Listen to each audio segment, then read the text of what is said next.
नमस्कार, मी अमोल पाटील. गोकुळ शुगर थकीत ऊस बिल आंदोलन धनादेश वाटपाचा आजचा दुसरा दिवस आहे.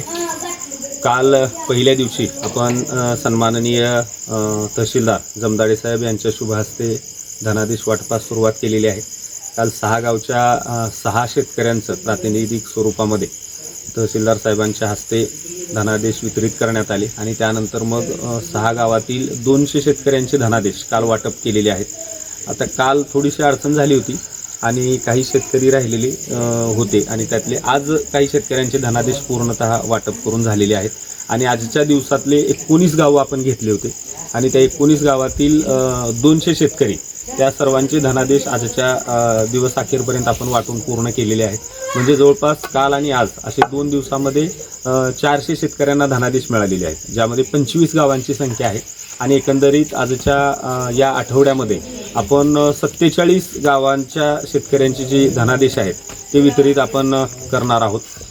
सलग 18 दिवस आपण जे आंदोलन केलं त्या आंदोलनाला खऱ्या अर्थानं यश प्राप्त झालेलं आहे आणि या 18 दिवसामध्ये आपण साखर आयुक्त कार्यालयावरती अर्धनग्न आंदोलन काढलं होतं आणि त्याच्यानंतर जलसमाधी आंदोलन आपण त्या ठिकाणी घेतलं होतं आणि हे आंदोलन करण्यामागे एक मुख्य कारण होतं की प्रशासनाला जाग यावी आणि आंदोलनचं जे ठिकाण आहे त्या ठिकाणापासून आम्हाला पूर्ण राज्याच्या मुख्यमंत्र्यापर्यंत आम्हाला आमचं गाऱ्हाणं मांडायचं होतं आणि त्या माध्यमातून आम्ही ती केलेलं आहे आणि प्रशासनानं आम्हाला चांगलं सहकार्य केलं.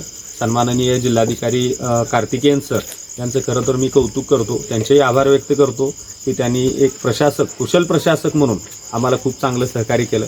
त्यानंतर सोलापूर शहर पोलीस आयुक्त उपायुक्त यांचंसुद्धा आभार व्यक्त करतो आणि चांगल्या पद्धतीनं आम्हाला सहकार्य केलं, आमच्या संरक्षणाची जबाबदारी घेतली.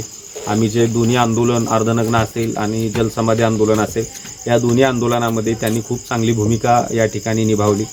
त्यानंतर प्रसारमाध्यमांचे मी आभार व्यक्त करतो की ज्यांनी आमचं आंदोलन राज्याच्या कानाकोपऱ्यापर्यंत पोहोचवलं आणि मुख्यमंत्र्यापर्यंत शासनाच्या इतर विभागाच्या अधिकाऱ्यांपर्यंत हे आंदोलन आमचं पोहोचवण्यात त्यांनी मोलाचा वाटा या ठिकाणी उचललेला आहे.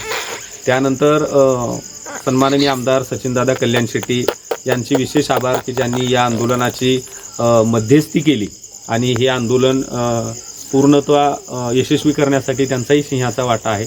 त्यानंतर पालकमंत्री जयकुमार गोरे साहेब यांचेही विशेष आभार या ठिकाणी व्यक्त करतो की ज्यांनी या आंदोलनाच्या मध्यस्थीमध्ये यशस्वीरित्या सहकार्य आणि मोलाची भूमिका या ठिकाणी निभावलेली आहे.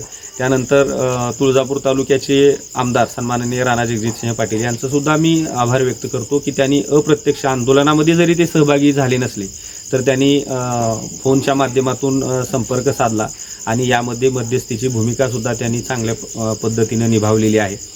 प्रसारमाध्यमं असतील इतर सर्वांचेच प्रत्यक्ष अप्रत्यक्ष. त्याच्यानंतर ज्या लोकांनी आम्हाला तिथं 17 दिवसामध्ये आमच्या जेवणाची नाश्त्याची व्यवस्था केली त्या अन्नदात्यांचेसुद्धा मी विशेष आभार व्यक्त करतो आणि आम्हाला जे सहकारी लाभले जे आमचे नेते अरविंदजी घोडके असतील व बसवराज नरे, त्याच्यानंतर महेशजी मोकाशे, गणेश नरे, त्यानंतर कुरनूरचे बाळासाहेब मोरे हे जे प्रमुख चेहरे होते आंदोलनातले यांनीसुद्धा खूप चांगलं आंदोलनाला यश प्राप्त करण्यासाठी मेहनत घेतली.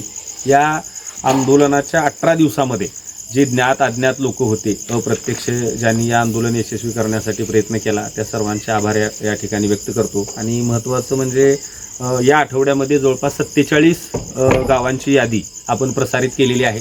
या आठवडा अखेर 47 गावाच्या लोकांना आपण धनादेश वितरित करत आहोत आणि पुढील आठवड्यातील जो टप्पा आहे जो सोमवारपासून सुरू होतो त्याची यादी आपण शुक्रवारी किंवा शनिवारी ते शेड्यूल तयार करून रविवारी प्रसारित करणार आहोत, जेणेकरून सोमवारपासून दुसऱ्या टप्प्याला सुरुवात होईल. म्हणजे शेतकऱ्याच्या मनामध्ये शंका आहे की या आठवड्यामध्ये जे लोक दिले ते पुढच्या आठवड्यात आम्हाला देतील का नाही. तर चेक सर्वांना मिळणार आहेत, सर्वांचे पैसे खात्यावर मिळतील आणि आम्ही तुम्हाला शब्द देतो की शेवटच्या माणसापर्यंत सर्वांचे पैसे मिळेपर्यंत आम्ही हा लढा चालू ठेवणार आहे. आता तुर्तास चेक वितरित करण्याचं काम चालू आहे, सर्वांचे चेक मिळतील. आणि दुसरं महत्त्वाचं ज्या लोकांचे थकीत बिल आहेत, थकीत म्हणजे कोणचे 23चे 24चे त्यांचेसुद्धा पैसे या ठिकाणी वितरित होणार आहेत. त्यांनीसुद्धा काळजी करण्याचं कारण नाही, त्यांचेसुद्धा हा पहिला टप्पा झाल्यानंतर चेक वितरित करायला सुरुवात होईल. मी सर्वांचे पुन्हा एकदा आभार व्यक्त करतो आणि थांबतो. धन्यवाद. हे आहे दक्षिण सोलापूर तालुक्यातील वळसंग. इतिहासाची समृद्ध परंपरा आणि उज्ज्वल भविष्याची नवी दिशा. प्रगतशील आणि वेगाने विकसित होणारे गाव वळसंग. कुरनूर धरणाच्या सानिध्यात निसर्गरम्य वातावरणात वसलेले वळसंग. सोलापूर पासून फक्त 12 ते 15 मिनिटे, अक्कलकोट पासून फक्त 12 ते 15 मिनिटे आणि रेणनगर पासून केवळ 7 ते 8 मिनिटे अंतरावर सोलापूर अक्कलकोट महामार्गावरील उड्डाणपूल आणि वेगवान महामार्गाच्या थेट संपर्कात असलेले वळसंग.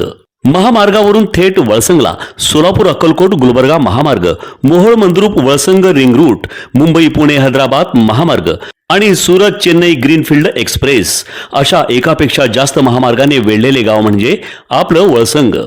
वळसंग हे आता महाराष्ट्राच्या नकाशावर नव्या विकासाचे केंद्र बनले आहे. वळसंगमध्ये आहेत प्रसिद्ध मंदिरे, सोलार हब, टोलनाका, जवळच आहे कुरनूर धरणाचे ताजे पाणी आणि निसर्ग सौंदर्य आणि विविध ठिकाणी आकर्षक हॉटेल्स व ढाबे सुद्धा. प्रवासात थकलेल्या प्रवाशांसाठी स्वादिष्ट जेवण, आराम, ताजेतवाने आणि प्रदूषणमुक्त वातावरण. वळसंग हे केवळ गाव नाही, एक उत्कृष्ट थांबा आहे, एक संधी आहे, एक भविष्य आहे. वळसंग ऐतिहासिक वारसा, आधुनिक कनेक्टिव्हिटी आणि उद्याच्या विकासाची हमी. सोलापूर जिल्ह्याचा अभिमान आणि महाराष्ट्राचा गौरव. वळसंग.